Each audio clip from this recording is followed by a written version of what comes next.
Focus reality and agro farming వారు premium farm land projects మన పొలం ఫేజ్ 1, 2 మరియు 3 కంప్లీట్ చేసుకొని మన పొలం phase 4 Wasar village at Narayana Khed లో ఆగస్టు 15 ఇండిపెండెన్స్ డే రోజు గ్రాండ్ లాంచ్ చేయడం జరుగుతోంది.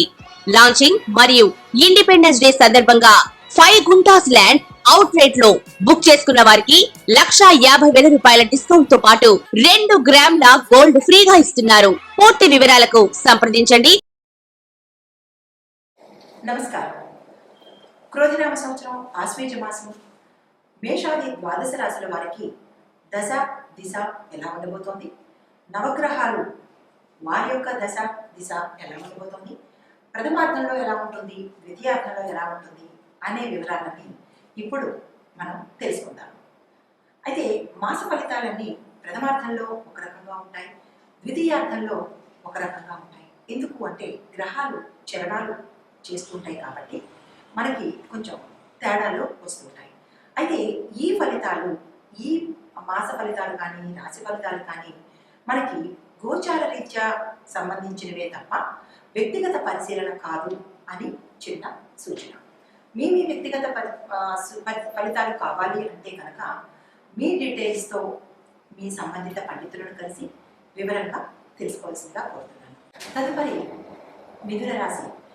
మిథున రాశి మృగశిర 3-4 పాదములు, ఆరుద్ర 1-2-3-4 పాదములు, పునర్వసు 1-2 పాదములు.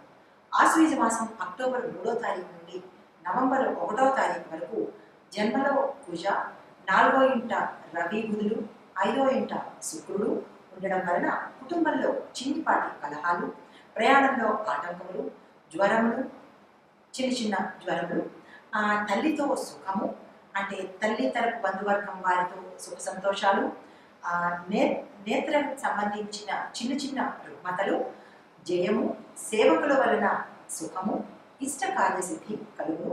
సంవత్సరం మొత్తం ఎలా ఉందో చూద్దాము.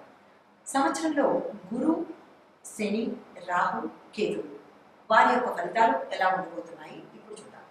గురువు యొక్క ఫలితములు తరచూ స్థానచరణములు, ప్రయాణములు, మంత్రసిద్ధి, శుభకార్యములు చేయటం వలన ధనము కొంచెం నష్టం కలుగుతుంది. మంత్రసిద్ధి అనగానే ఇక్కడ ఎవరైనా సరే మంత్రం గురువు ద్వారా తీసుకోవాలి అని అనుకున్న వాళ్ళు ఈ మాసంలో మంచి ముహూర్తం చూసుకొని మంత్రం కనుక తీసుకున్నట్టయితే మీకు ఆ మంత్రం సిద్ధిస్తుంది అని చెప్పడం జరిగింది. తదుపరి శని యొక్క ఫలితములు నవం సంచారంలో ఉండడం వల్ల వివిధ రూపాల్లో కష్టములు, పాపకార్యములందు ఆసక్తి, ఏదైనా కార్యం చేయాలి అనుకుంటే అది మధ్యలోనే చెడిపోయే అవకాశం కనబడుతోంది.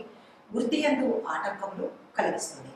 రాహు యొక్క ఫలితము మనసు ఎల్లప్పుడూ సుఖ సంతోషాలతో ఆనందంగా ఆహ్లాదంగా ఉంటుంది.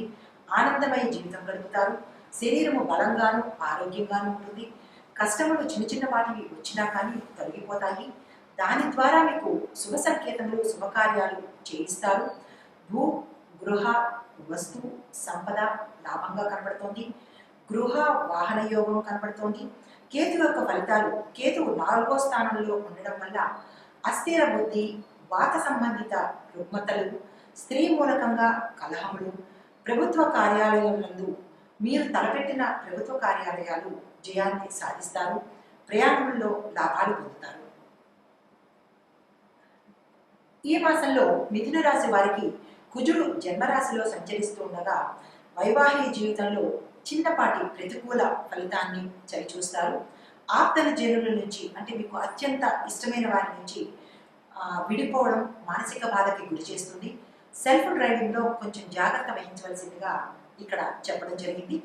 గృహ వాహన కొనుగోలు విషయంలో కొంచెం ఆచితూచి కనుక వ్యవహరించినట్టయితే ప్రథమార్థంలో నిర్ణయం తీసుకుని ద్వితీయార్థంలో కనుక మీరు కొనుగోలు చేసినట్టయితే ఆ ఆస్తిలో మీకు ఎటువంటి చిరాకులు రాకుండా మీ సొంతమవుతుంది.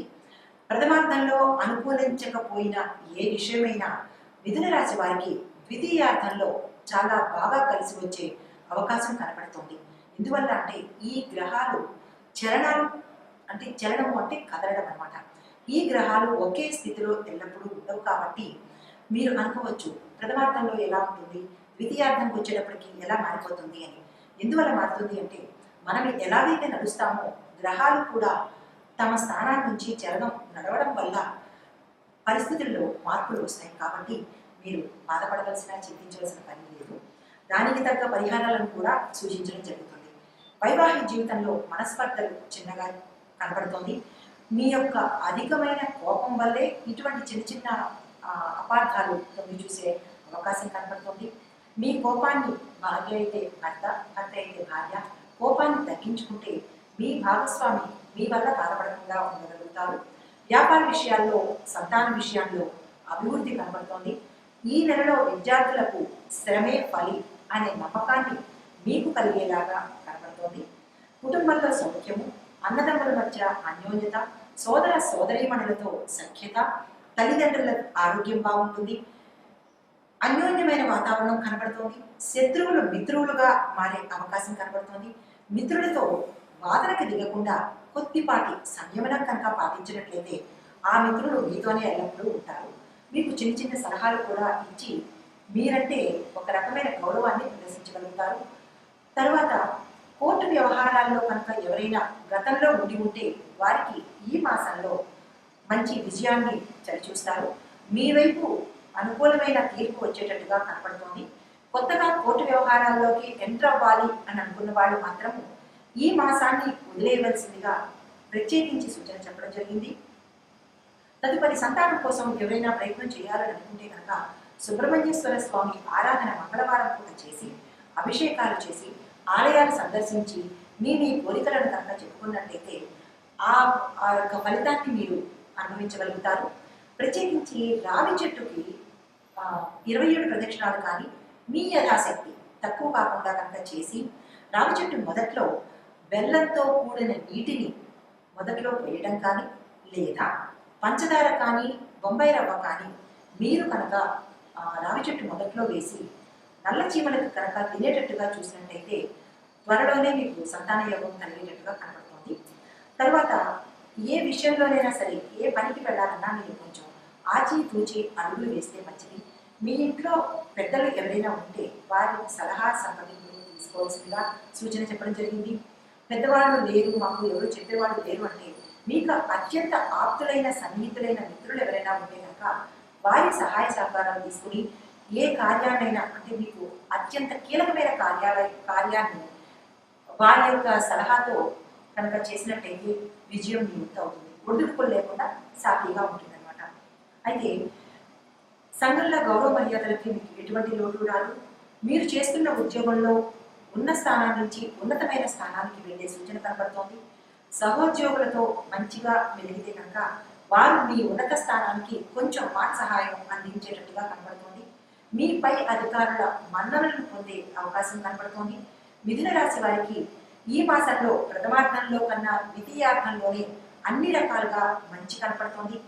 ఏది అనుకుంటే అది సక్సెస్ అయ్యేటట్టుగా ద్వితీయార్థంలో కనబడుతోంది. కాబట్టి మీరు ప్రథమార్థంలో ఆలోచించండి, ద్వితీయార్థంలో ఆచరణలో పెట్టండి. తర్వాత విందు వినోదాల్లో, కిటీ పార్టీల్లోనూ, విహారయాత్రల్లోనూ మీరు పాల్గొంటారు. తర్వాత ఏదైనా వాగ్వాదాలకి కానీ, పెద్దరికం వహించి కానీ మీరు అటువైపు వెళ్లకుండా ఉండవలసిందిగా సూచన చెప్పడం జరిగింది. ఎందుకంటే లేనిపోయినవి వచ్చే అవకాశం కనపడుతోంది. తర్వాత మతపరమైన విషయాల్లో మీరు జోక్యం చేసుకున్నా ఎంతవరకు ఉండాలో అంతవరకే చూసుకోండి. భుజాన్న లేని పెత్తనాన్ని భుజాన వేసుకుంటే తద్వారా మీరే మనస్పర్ధలకి లోనవ్వడం, అపాయాలకి లోనవ్వడం జరిగేటట్టుగా కనపడుతోంది. కాబట్టి సాధ్యమైనంత వరకు కప్పదాటి వ్యవహారంగా వ్యవహరించండి. మీ జోక్యం కంపల్సరీ, అంటే తప్పదు అని అనుకుంటేనే మీరు జోక్యం చేసుకోండి. లేదు అంటే కనుక మీరు స్తబ్దుగా ఊరుకోవడమే మంచిగా చెప్పడం జరిగింది. బయటకు వెళ్ళేటప్పుడు, అంటే వాహన ప్రమాదం కనబడుతుంది కాబట్టి మీరు బయటకు వెళ్ళేటప్పుడు భగవంతుడు మీ ఇష్టదైవాన్ని తలుచుకుని మీరు బండి ఎక్కడం మంచిది. లేదు దూర ప్రయాణాలు చేయవలసి రావచ్చినప్పుడు సెల్ఫ్ డ్రైవింగ్ మానేసి మీ ఇంట్లో వాళ్ళతో కానీ, స్నేహితులతో కానీ వారి ద్వారా మీరు కూర్చుని వెళ్ళేటట్టుగా అయితే మంచిగా చెప్పడం జరిగింది. తదుపరి ఆయా రంగాల్లో ఎవరెవరికి ఎలా ఉంది చూద్దాం. ముందుగా వ్యవసాయదారులకి ఎలా ఉంది చూద్దాం. ఆదాయానికి మించిన ఖర్చులు, కౌలుదారులకు ఇబ్బందులు, రెండో పంటకు ఇబ్బందులు వచ్చే అవకాశం కనబడుతుంది. అంటే మొదటి పంట మీ చేతికి చక్కగా వచ్చేస్తుంది, రెండో పంటకు మాత్రం కొంచెం ఇబ్బంది పడే సూచన కనబడుతోంది. పూర్వం ఏదైనా అప్పులు చేసుకుంటే కనుక ఈ మాసంలో మీరు ఆ అప్పులు తీర్చేస్తారు. కానీ ప్రత్యేకించి సూచన ఏంటంటే వ్యవసాయదారులు కొత్త అప్పుకి ఈ మాసంలో ప్రథమార్థంలో ప్రయత్నం చేయవద్దు అని చెప్పడం జరిగింది. ద్వితీయార్థంలో మీరు ప్రయత్నం చేసుకోండి. ప్రథమార్థము ద్వితీయార్థము అంటే మాకు ఎలా తెలుస్తుంది అని మీరు అనుకోవచ్చు. నేను మొదట్లోనే చెప్పాను, అక్టోబర్ 3వ తారీఖు నుంచి నవంబర్ 1వ తారీఖు వరకు ఈ మాసం అంతా ఉంది కాబట్టి మీరు రోజులు లెక్క వేసుకోండి. 3వ తారీఖు నుంచి 15 రోజులు, అర్థము అంటే 15 రోజులు, ద్వితీయార్థం అంటే మిగిలిన 15 రోజులు. కాబట్టి మీరు ఆ రోజులు తేదీలు లెక్కలు వేసుకుని ఆ ప్రకారంగా నడుచుకోవాల్సిందిగా సూచన. తదుపరి ఉద్యోగస్తులకు ఎలా ఉంది అంటే ప్రథమార్థంలో అన్ని విధాలా అనుకూలంగా ఉంటుంది. ప్రమోషన్స్ వచ్చే అవకాశం కనబడుతోంది. మీ పై అధికారుల ద్వారా మీరు ప్రత్యేకమైన గుర్తింపు పొందుతారు. మీ సహోద్యోగులు మీ మాటకు వాల్యూ ఇస్తారు, ఆదరణ ఇస్తారు. మీ సహాయ సహకారాలు వారు మిమ్మల్ని అడుగుతారనమాట.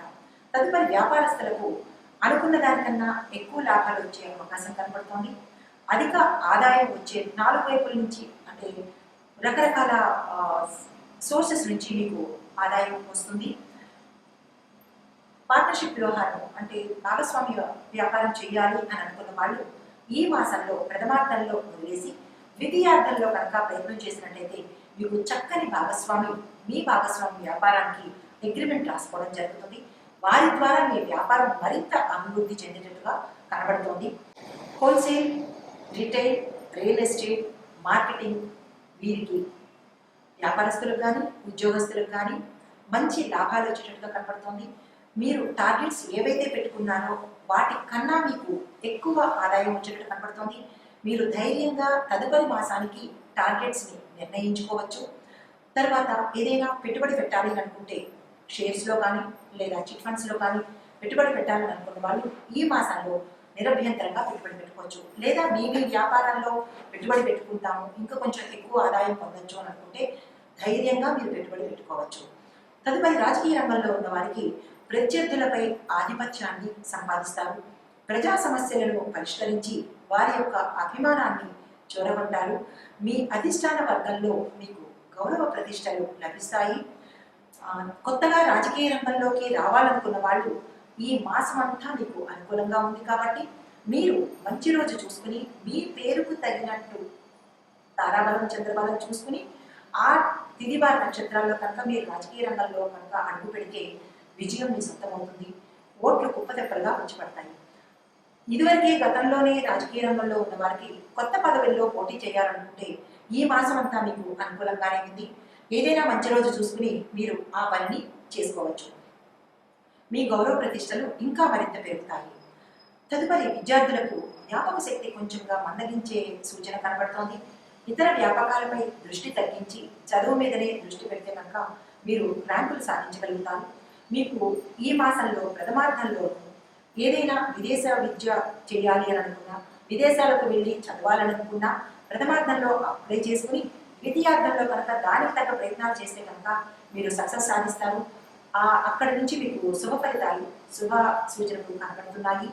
దీనికి తగ్గట్టుగా చిన్న సూచనలు ఏంటంటే విద్యార్థులకు మాత్రమే గణపతి ప్రార్థన, గణపతి పూజ, గణపతి నివేదన చేయాలి. సరస్వతీదేవి విద్యార్థులకు కావలసిన ఇద్దరు దైవాలు సరస్వతి, గణపతి. వీరిని కనుక మీరు అర్చించినట్లయితే పెద్దగా చేయవలసిన పని లేదు.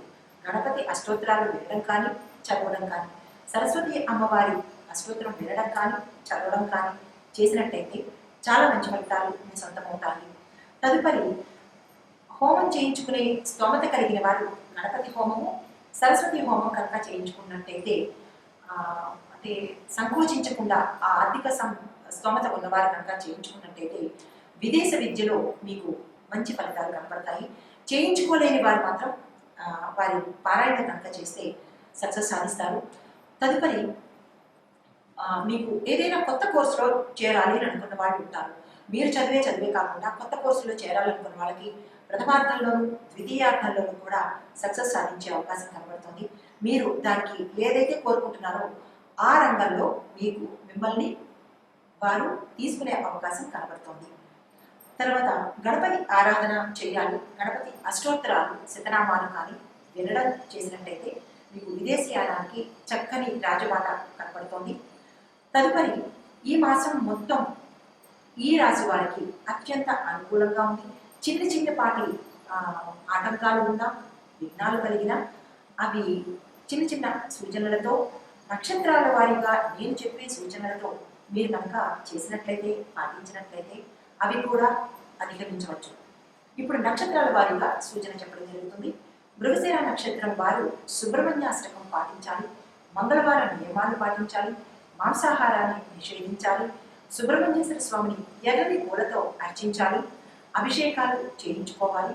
సంతానం కావలసిన వారు సుబ్రహ్మణ్యేశ్వర స్వామిని దర్శించుకున్నట్లయితే మంచి ఫలితాలు సత్వరమే పొందగలుగుతారు.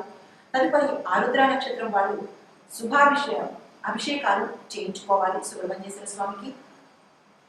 మాస శివరాత్రి ఎందు ప్రతి నెలలో 2 సార్లు మనకి మాస శివరాత్రి వస్తుంది కాబట్టి మాస శివరాత్రి నాడు ప్రదోష సమయం అంటే సాయంత్రం కాలం శివార్చన, శివారాధన, శివాభిషేకము ఈ 3 చేయగలిగితే చేసుకోవడం ఉత్తమం. ఇది కుదరదు, మేము చేసుకోలేము అని అనుకున్న వాళ్ళు శివాలయానికి వెళ్ళి సందర్శించుకుని వారి సంకల్పాన్ని చెప్పుకున్నట్లయితే అది కూడా తత్సమానమైన ఫలితాన్ని అందజేస్తుంది. అది కూడా మేము చేయలేము అని అనుకున్న వాళ్ళు ఓం నమ శివాయ అనే మంత్రాన్ని 108 సార్లు ప్రదోష కాలంలో శివుడి ముందు కూర్చుని, మీ ఇంట్లో శివుడి విగ్రహం, శివలింగం ఉంటే అక్కడైనా, లేదు శివాలయానికి వెళ్ళైనా శివుడి ముందు కూర్చుని కనుక 108 సార్లు ఓం నమ శివాయ పంచాక్షరి మంత్రాన్ని కనుక పఠించినట్లయితే తత్సమాన ఫలితాన్ని మీరు పొందగలుగుతారు. తదుపరి నక్షత్రం పునర్వసు నక్షత్రం. ఈ నక్షత్రం వాళ్ళు గురువార నియమాలు పాటించి గురువారం నాడు దేవాలయంలో శనగలు కానీ, గుగ్గిళ్ళు కానీ కేజీంపావు నానబెట్టి దానంగా ఇచ్చినా, లేదా అక్కడ బీదవాళ్ళకి పంచిపెట్టినా, ఏవైతే ఉన్నాయో గురుదోషాలు అంటే గురువులు నిందించిన, గురుదేవులను నిందించిన, మన పెద్దలు మనకి విద్య నేర్పించిన గురువుల్ని నిందించిన, మనం ఏదో ఆకతాయిగా అనుకుంటాము, కానీ గురు నింద కూడా అది మనకి తర్వాత చూపిస్తుంది అనమాట. సో ఇవన్నీ మీరు దాటాలి అంటే గురువార నియమాలు పాటించి గురు ఆలయాలను సందర్శించినట్లయితే వాటి నుంచి విముక్తి పొందే అవకాశం కనపడుతోంది. మీరు అనుకున్న ఫలితాలు కన్నా ఎక్కువ ఫలితాలు వచ్చే అవకాశం కనపడుతోంది. కాబట్టి ఈ సూచనలు కనుక మీరు పాటించినట్లయితే మీ ఒడిదుడుకులు కానీ, కష్టాలు కానీ, ఆటంకాలు కానీ తీరిపోయి మనశ్శాంతిని, మీరు అనుకున్న కార్యాన్ని సాధించగలుగుతారు. నమస్తే.